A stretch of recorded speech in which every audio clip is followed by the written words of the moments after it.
Hello everyone, I am Jyoti Jha and welcome to NCERT the mind. तो आज हम पढ़ेंगे क्लास 4 की हिंदी बुक रिमझिम चैप्टर 9 स्वतंत्रता की ओर। तो इसे पढ़ने से पहले अगर आपने अभी तक मेरे चैनल को सब्सक्राइब नहीं किया है तो जल्दी से एनसीईआरटी द माइंड को सब्सक्राइब कीजिए, लाइक कीजिए और पास में दिए गए बेल आइकन को भी प्रेस कर दीजिए ताकि एनसीईआरटी से रिलेटेड सारे वीडियोज़ आपके पास समय से पहुँचती रहे। तो चलिए बच्चों, पढ़ना स्टार्ट करते हैं। तो आपका चैप्टर है स्वतंत्रता की ओर। धनी को पता था कि आश्रम में कोई बड़ी योजना बन रही है, पर उसे कोई कुछ ना बताता। वे सब समझते हैं कि मैं 9 साल का हूँ, इसलिए मैं बुद्धू हूँ, पर मैं बुद्धू नहीं हूँ। धनी मन ही मन बड़बड़ाया। धनी और उसके माता पिता बड़ी खास जगह में रहते थे, अहमदाबाद के पास महात्मा गांधी के साबरमती आश्रम में, जहाँ पूरे भारत से लोग रहने आते थे। गांधी जी की तरह वे सब भी भारत की स्वतंत्रता के लिए लड़ रहे थे। जब वे आश्रम में ठहरते तो चरखों पर खादी का सूत कातते, भजन गाते और गांधी जी की बातें सुनते। साबरमती में सबको कोई ना कोई काम करना होता। खाना पकाना, बर्तन धोना, कपड़े धोना, कुएं से पानी लाना, गाय और बकरियों का दूध दूहना और सब्जी उगाना। धनी का काम था बिन्नी की देखभाल करना।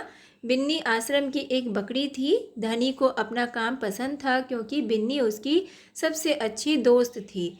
धनी को उससे बातें करना अच्छा लगता था। उस दिन सुबह धनी बिन्नी को हरी घास खिलाकर उसके बर्तन में पानी डालते हुए बोला, कोई बात ज़रूर है बिन्नी। वे सब गांधी जी के कमरे में बैठकर बातें करते हैं। कोई योजना बनाई जा रही है, मैं सब समझता हूँ। बिन्नी ने घास चबाते हुए सिर हिलाया, जैसे कि वह धनी की बात समझ रही हो। धनी को भूख लगी। कूदती फांदती बिन्नी को लेकर वह रसोई घर की तरफ चला। उसकी माँ चूल्हा फूंक रही थी और कमरे में धुआं भर रहा था। अम्मा, क्या गांधी जी कहीं जा रहे हैं? उसने पूछा। खांसते हुए माँ बोली, वे सब यात्रा पर जा रहे हैं। यात्रा? कहाँ जा रहे हैं? धनी ने सवाल किया। समुद्र के पास कहीं। अब सवाल पूछना बंद करो और जाओ यहाँ से धनी, अम्मा ज़रा गुस्से से बोली। पहले मुझे खाना पकाने दो। धनी सब्जी की क्यारियों की तरफ निकल गया जहाँ बूढ़ा बिंदा आलू खोद रहा था। बिंदा चाचा, धनी उनके पास बैठ गया। आप भी यात्रा पर जा रहे हैं क्या? बिंदा ने सिर हिलाकर मना किया। उसके कुछ बोलने से पहले धनी ने उतावले होकर पूछा, कौन जा रहे हैं? कहाँ जा रहे हैं? क्या हो रहा है? बिंदा ने खोदना रोक दिया और कहा, तुम्हारे सब सवालों के जवाब दूंगा, पर पहले इस बकरी को बांधो, मेरा सारा पालक चबा रही है। धनी बिन्नी को खींच कर ले गया और पास के नींबू के पेड़ से बांध दिया। फिर बिंदा ने उसे यात्रा के बारे में बताया। गांधी जी और उनके कुछ साथी गुजरात में पैदल चलते हुए दांडी नाम की जगह पर समुद्र के पास पहुंचेंगे। गांव और शहरों से होते हुए पूरा महीना चलेंगे। दांडी पहुंचकर वे नमक बनाएंगे। नमक? धनी चौंक कर उठ बैठा। नमक क्यों बनाएंगे? वह तो किसी भी दुकान से खरीदा जा सकता है। हाँ, मुझे मालूम है, बिंदा हंसा, पर महात्मा जी की एक योजना है। यह तो तुम्हें पता ही है कि वह किसी बात के विरोध में ही यात्रा करते हैं या जुलूस निकालते हैं, है ना? हाँ, बिल्कुल सही, मैं जानता हूँ। वे ब्रिटिश सरकार के खिलाफ सत्याग्रह के जुलूस निकालते हैं, जिससे कि उनके खिलाफ लड़ सके और भारत स्वतंत्र हो जाए। पर नमक को लेकर विरोध क्यों कर रहे हैं? यह तो समझदारी वाली बात नहीं है। बिल्कुल धनी, क्या तुम्हें पता है कि हमें नमक पर कर देना पड़ता है?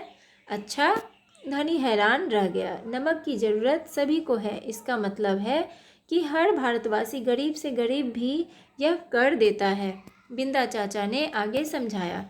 लेकिन यह तो सरासर अन्याय है। धनी की आंखों में गुस्सा था। हाँ, यह अन्याय है। इतना ही नहीं, भारतीय लोगों को नमक बनाने की मनाही है। महात्मा जी ने ब्रिटिश सरकार को कर हटाने को कहा, पर उन्होंने यह बात ठुकरा दी। इसलिए उन्होंने निश्चय किया कि वे दांडी चलकर जाएंगे और समुद्र के पानी से नमक बनाएंगे। 1 महीने तक पैदल चलेंगे। धनी सोच कर परेशान हो रहा था। गांधी जी तो थक जाएंगे। वे दांडी बस या ट्रेन से क्यों नहीं जा सकते? क्योंकि यदि वे इस लंबी यात्रा पर दांडी तक पैदल जाएंगे तो यह खबर फैलेगी, अखबारों में फोटो छपेंगी, रेडियो पर रिपोर्ट जाएगी और पूरी दुनिया के लोग यह जान जाएंगे कि हम अपनी स्वतंत्रता के लिए लड़ रहे हैं और ब्रिटिश सरकार के लिए यह बड़ी शर्म की बात होगी। गांधी जी बड़े ही अक्लमंद हैं, है ना? धनी की आंखें चमकी। बिंदा ने हंसकर कहा, हाँ वह तो है ही। दोपहर को जब आश्रम में थोड़ी शांति छाई, धनी अपने पिता को ढूंढने निकला। वह एक पेड़ के नीचे बैठकर चरखा काट रहे थे। पिताजी, क्या आप और अम्मा दांडी यात्रा पर जा रहे हैं? धनी ने सीधे काम की बात पूछी। मैं जा रहा हूँ। तुम और अम्मा यहीं रहोगे? मैं भी आपके साथ चल रहा हूँ। बेकार की बात मत करो धनी, तुम इतना लंबा नहीं चल पाओगे। आश्रम के नौजवान ही जा रहे हैं। धनी ने हठ पकड़ ली। मैं 9 साल का हूँ और आपसे तेज दौड़ सकता हूँ। धनी के पिता ने चरखा रोक कर बड़े धीरज से समझाया, सिर्फ वे लोग जाएंगे जिन्हें महात्मा जी ने खुद चुना है। ठीक है, मैं उन्हीं से बात करूँगा, वह ज़रूर हाँ कहेंगे। धनी खड़े होकर बोला और वहाँ से चल दिया। गांधी जी बड़े व्यस्त रहते थे, उन्हें अकेले पकड़ पाना आसान नहीं था, पर धनी को वह समय मालूम था जब उन्हें बात सुनने का समय होगा। रोज सुबह वह आश्रम में पैदल घूमते थे। अगले दिन जैसे ही सूरज निकला, धनी बिस्तर छोड़कर गांधी जी को ढूंढने निकला। वे गौशाला में गायों को देख रहे थे। फिर वह सब्जी के बगीचे में मटर और बंद गोभी देखते हुए बिंदा से बात करने लगे। धनी और बिन्नी लगातार उनके पीछे पीछे चल रहे थे। अंत में गांधी जी अपनी झोपड़ी की ओर चले। बरामदे में चरखे के पास बैठकर उन्होंने धनी को पुकारा, यहाँ आओ बेटा। धनी दौड़कर उनके पास पहुँचा। बिन्नी भी साथ में कूदती हुई आई। तुम्हारा क्या नाम है बेटा? धनी, बापू। और यह तुम्हारी बकरी है? जी हाँ, यह मेरी दोस्त बिन्नी है जिसका दूध आप रोज़ सुबह पीते हैं। धनी गर्व से मुस्कुराया। मैं इसकी देखभाल करता हूँ। बहुत अच्छा, गांधी जी ने हाथ हिलाकर कहा। अब यह बताओ धनी कि तुम और बिन्नी सुबह से मेरे पीछे क्यों घूम रहे हो? मैं आपसे कुछ पूछना चाहता था। धनी थोड़ा घबराया। क्या मैं आपके साथ दांडी चल सकता हूँ? हिम्मत करके उसने कह डाला। गांधी जी मुस्कुराए। तुम अभी छोटे हो बेटा, दांडी तो बहुत दूर है। सिर्फ तुम्हारे पिता जैसे नौजवान ही मेरे साथ चल पाएंगे। पर आप तो नौजवान नहीं हैं। धनी बोला, आप नहीं थक जाएंगे? मैं बहुत अच्छे से चलता हूँ, गांधी जी ने कहा। मैं भी बहुत अच्छे से चलता हूँ। धनी भी अड़ गया। हाँ ठीक बात है, कुछ सोचकर गांधी जी बोले, मगर एक समस्या है। अगर तुम मेरे साथ जाओगे तो बिन्नी को कौन देखेगा? इतना चलने के बाद मैं तो कमज़ोर हो जाऊंगा। इसलिए जब मैं वापस आऊँगा तो मुझे खूब सारा दूध पीना पड़ेगा, जिससे कि मेरी ताकत लौट आए। हूँ, यह बात तो ठीक है। बिन्नी तभी खाती है जब मैं उसे खिलाता हूँ। धनी ने प्यार से बिन्नी का सिर सहलाया। और सिर्फ मैं जानता हूँ कि इसे क्या पसंद है। बिल्कुल सही। तो क्या तुम आश्रम में रहकर मेरे लिए बिन्नी की देखभाल करोगे? गांधी जी प्यार से बोले। जी हाँ करूँगा, धनी बोला। बिन्नी और मैं आपका इंतज़ार करेंगे। तो इस कहानी को लिखा है सुभद्रा सेन गुप्ता ने, अनुवाद मनीषा चौधरी। ठीक है, तो चलिए अब हम इसका प्रश्नोत्तर देख लेते हैं। प्यारे बापू। तो देखिए इस कहानी में, देखिए इस कहानी को पढ़कर तुम्हें बापू के बारे में कई बातें पता चली होंगी। उनमें से कोई 3 बातें यहाँ पे लिखो। ठीक है, 3 बातें लिखना है। तो क्या क्या बातें पता चली? पहला तो लिखेंगे, गांधी जी रोज़ सुबह आश्रम में टहलते थे और उसके बाद चरखा चलाते थे। दूसरा लिखेंगे कि वे ब्रिटिश सरकार के गलत निर्णयों का विरोध करते थे और अपने देशवासियों को उनका हक दिलवाना चाहते थे।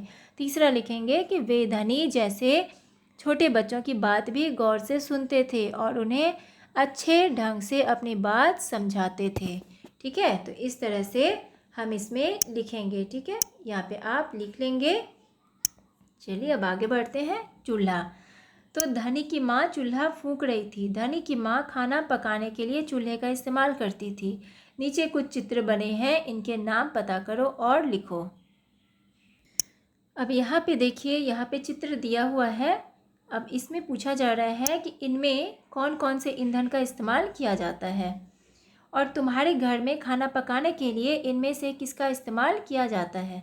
तो यहाँ पे देखिए, ये वाला जो है इसे हम क्या कहते हैं, स्टोव कहते हैं। और इसमें किस ईंधन का इस्तेमाल किया जाता है, तो इसमें मिट्टी का तेल जो होता है उससे स्टोव को जलाया जाता है। उसके बाद ये देखिए, ये मिट्टी का चूल्हा है, इसमें लकड़ियाँ का इस्तेमाल होता है। और ये जो है ये गैस है, सिलेंडर, ये सिलेंडर है। इस चूल्हे पे क्या होता है, एलपीजी गैस का यूज़ होता है। और ये है भट्टी, तो भट्टी है, इस पर कोयले का यूज़ होता है, कोयले से जलाया जाता है इसे। और अब इसमें बताना है कि आपके घर में इनमें से किस चूल्हे का यूज़ किया जाता है। तो जो भी चूल्हा जलाया जाता है तो वो आप लिखेंगे, ठीक है। उसके बाद है कहानी से आगे। नीचे कहानी में आए कुछ शब्द लिखे हैं। कक्षा में 4-4 के समूह में एक एक चीज़ के बारे में पता करो। अब 4-4 के समूह में एक एक चीज़ का आपको पता करना है। जैसे कि है यहाँ पे देखिए, स्वतंत्रता है, सत्याग्रह, खादी, चरखा है। तुम इस काम में अपने दोस्तों से, बड़ों से, शब्दकोश या पुस्तकालय से सहायता ले सकते हो। जानकारी इकट्ठा करने के बाद कक्षा में इसके बारे में बताओ। तो देखिए, अब इसके बारे में जैसे स्वतंत्रता है, स्वतंत्रता के बारे में हम क्या बताएंगे कि अपने देश में आज़ादी के साथ रहना, किसी दूसरे देश का हस्तक्षेप ना होना, तो इसे हम स्वतंत्रता कहते हैं। उसके बाद है सत्याग्रह। तो सत्याग्रह सत्य के लिए आग्रह, अर्थात सही बात मनवाने के लिए हट करना, उसे हम सत्याग्रह कहेंगे। उसके बाद है खादी। तो खादी चरखे पर सूत काट कर बनाया गया घरेलू मोटा कपड़ा, जिसे हम खादी कहते हैं। उसके बाद है चरखा। तो सूत या धागा काटने का लकड़ी का एक उपकरण, जो लकड़ी का बना होता है, जिससे कि धागा या सूत काटा जाता है, ठीक है। उसके बाद है आगे की कहानी। गांधी जी ने धनी से कहा, क्या तुम आश्रम में ही रहकर मेरे लिए बिन्नी की देखभाल करोगे। तो धनी ने गांधी जी की बात मान ली। जब गांधी जी दांडी यात्रा से लौटे होंगे तब आश्रम में क्या क्या हुआ होगा, आगे की कहानी सोचकर लिखो। तो देखिए, इसमें कहानी क्या लिखेंगे, तो लिखेंगे कि जब गांधी जी दांडी यात्रा से लौटे होंगे तब आश्रम में उनका भव्य स्वागत हुआ होगा। आश्रम के लोग उनसे दांडी यात्रा के बारे में पूछे होंगे। गांधी जी ने उन्हें सब कुछ बताया होगा, ठीक है। तो ये लिखेंगे। उसके बाद है कहानी से। अब कहानी से में है कि धनी ने गांधी जी से सुबह के समय बात करना क्यों ठीक समझा होगा। तो क्यों ठीक समझा होगा क्या लिखेंगे, लिखेंगे कि गांधी जी आश्रम में रोज़ सुबह पैदल घूमते थे। इस समय उनसे मिलना आसान था, दिन में उन्हें अकेले पकड़ पाना बहुत मुश्किल था, इसलिए उसने सुबह का समय सोचा, सुबह बात करने के लिए सोचा। दूसरा प्रश्न है कि धनी बिन्नी की देखभाल कैसे करता था। कैसे करता था, तो वह बिन्नी को हरी हरी घास खिलाता था, उसके बर्तन में पानी डालता था, उसे आश्रम में घुमाता था और उससे बातें भी करता था। के बाद है प्रश्न, धनी को यह कैसे महसूस हुआ होगा कि आश्रम में कोई योजना बनाई जा रही है। तो कैसे महसूस हुआ होगा कि गांधी जी के, लिखेंगे उत्तर, लिखेंगे कि गांधी जी के कमरे में लोगों को गंभीर मुद्रा में बातें और सलाह मशवरा करते हुए देखकर धनी को ऐसा लगा होगा कि वे कोई योजना बना रहे हैं, ठीक है। इसके बाद है कहानी और तुम। तो धनी यात्रा पर जाने के लिए उत्सुक क्यों था। अगर तुम धनी की जगह होते तो क्या तुम यात्रा पर जाने की जिद करते और क्यों करते। तो अब क्या लिखेंगे, आंसर लिखेंगे इसका कि धनी यात्रा पर जाने के लिए इसलिए उत्सुक था क्योंकि वह देश की स्वतंत्रता की लड़ाई में भाग लेना चाहता था। वह गांधी जी को अपना सहयोग देना चाहता था और अगर मैं धनी की जगह होता तो मैं भी यात्रा पर जाने की जिद करता, क्योंकि धनी की तरह मैं भी जागरूक हूँ। अब है दूसरा प्रश्न है, गांधी जी ने धनी को ना जाने के लिए कैसे मनाया। क्या तुम गांधी जी के तर्क से सहमत हो और क्यों। तो लिखेंगे कि गांधी जी ने धनी से कहा कि वह उनके लिए बिन्नी की देखभाल करे, जिससे कि दांडी से लौटकर आने के बाद वह उसका खूब सारा दूध पीकर ताकतवर महसूस करे। धनी को गांधी जी की यह बात बिल्कुल जच गई और वह रुक गया। उसके बाद लिखेंगे कि हाँ, मैं गांधी जी के तर्क से सहमत हूँ। आश्रम के सभी लोगों को कोई ना कोई काम करना होता था। धनी बिन्नी की देखभाल करने के लिए आश्रम में रह गया। बिन्नी की देखभाल करना भी एक काम था। ठीक है, उसके बाद अब है ताकत के लिए। गांधी जी ने कहा, जब मैं वापस आऊँगा तो मुझे खूब सारा दूध पीना पड़ेगा, जिससे कि मेरी ताकत लौट आए। बताओ, खूब सारी ताकत और अच्छी सेहत के लिए तुम क्या क्या खाओगे पियोगे? ठीक है, अब बताना है कि क्या क्या खाएंगे पिएंगे अच्छी सेहत के लिए। तो इसमें बहुत सारा चीज़ यहाँ पे दिया गया है, तो इसमें से अच्छी सेहत के लिए हम क्या क्या खाएंगे? तो हम देखिए, अंकुरित चीज़ खाएंगे, चटपटे अंकुरित दाल। ठीक है, उसके बाद देखिए इसमें हम टिक लगाते जाएंगे, चटपटी अंकुरित दाल, उसके बाद मीठा दूध, उसके बाद रसीला आम। और क्या खाएंगे? और देखिए, और है मसालेदार अचार है, ठंडा शरबत है, तो हम शरबत भी पिएंगे। और क्या हम खाएंगे? तो कुरकुरी मक्का की रोटी खाएंगे और खुशबूदार दाल। तो ये सारी चीज़ें हम खाएंगे सेहत के लिए। ठीक है, उसके बाद है विशेषता के शब्द। तो अभी तुमने जिन खाने पीने की चीज़ों के नाम पढ़े, उनकी विशेषता बता रहे हैं ये शब्द। चटपटी, मीठा, गर्म, ठंडा, कुरकुरी आदि। नीचे लिखी चीज़ों की विशेषता बताने वाले शब्द सोचकर लिखो। अब नीचे में लिखा हुआ है, अब इसमें आपको विशेषता बताना है। ठीक है, हलवा के आगे क्या होगा, क्या विशेषता लगेगा? तो हम बोलते हैं ना, गर्मा गर्म हलवा, खुशबूदार हलवा, तो कुछ इसके आगे विशेषता लगाना है। तो खुशबूदार हलवा लिख सकते हैं। अब पेड़, तो पेड़ क्या होगा? हरे भरे पेड़। नमक, तो थोड़ा नमक या ज़्यादा नमक। चींटी का लिखेंगे लाल चींटी या काली चींटी। उसके बाद पत्थर, तो सफ़ेद पत्थर, काला पत्थर। कुर्ता, नया कुर्ता, पुराना कुर्ता। चश्मा का पुराना चश्मा। उसके बाद झंडा, तिरंगा झंडा। तो ये सारा विशेषता है, आपको विशेषता बताना है। उसके बाद है चांद की बिंदी। नीचे लिखे शब्दों में सही जगह पर, अब यहाँ देखिए ये बिंदा, ये चांद बिंद जो है ना वो लगाना है। अब यहाँ पे ये बहुत सारा है, तो इसमें जो है आपको धुआं है, तो धुआं में कहाँ पे लगेगा? आपको बिंदा लगाना है। ठीक है, तो बिंदा हम कैसे लगाएंगे? धुआं में लगाएंगे, यहाँ पे इस टाइप का लगेगा, तो ये लगाएंगे। उसके बाद देखिए कुआं है, तो कुआं में भी ऐसे लगाएंगे। उसके बाद फूंक है, तो फूंक में कहाँ पे होगा? यहाँ पे लगेगा। उसके बाद कहाँ है, तो कहाँ में हम यहाँ पे लगाएंगे, तो आपको इसके साइड में यहाँ पे लिखना है। ठीक है, तो यहाँ पे आप लिख लेंगे। स्वतंत्र है, स्वतंत्र में यहाँ पे बिंदा लगेगा। उसके बाद बांध है, तो यहाँ पे लगेगा। उसके बाद देखिए फिर इसमें माँ में लगेगा, तो ये आप यहाँ पे साइड में लिखेंगे। ठीक है, मैंने इसी में लगा दिया है। और यहाँ गांव है, तो गांव में यहाँ पे लगाएंगे। बंद गोभी, तो यहाँ पे लगेगा बिंदा। इंतज़ार में यहाँ पे बिंदा लगेगा, और पसंद में यहाँ पे लगेगा।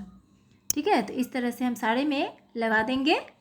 उसके बाद है किसकी जिम्मेदारी। धनी को बिन्नी की देखभाल करने की जिम्मेदारी दी गई थी। इनकी क्या क्या जिम्मेदारियां थी? अब माँ का, तो क्या क्या होता है जिम्मेदारी? तो देखिए, माँ का जिम्मेदारी था कि आश्रम के लोगों के लिए खाना पकाना। उसके बाद पिता का चरखा काटकर धागा बनाना। बिंदा का आश्रम में तरह तरह की सब्जियां उगाना। तो ये सारी जिम्मेदारियां थी इन लोगों की। ठीक है, तो इस तरह से आपका ये जो चैप्टर है वो कंप्लीट हो चुका है। आपको कैसा लगा पढ़ के मुझे ज़रूर बताइए, और अच्छा लगा हो आपको मेरा पढ़ाना तो मेरे चैनल को लाइक सब्सक्राइब कीजिए, ताकि आपके पास सारे वीडियोस पहुंचते रहे। और आपको कहीं भी समझने में प्रॉब्लम हो रही हो तो आप मुझसे कमेंट के द्वारा भी पूछ सकते हैं। तो चलिए मिलते हैं अब हम नेक्स्ट वीडियो में, तब तक के लिए bye, take care, thanks to watch my video.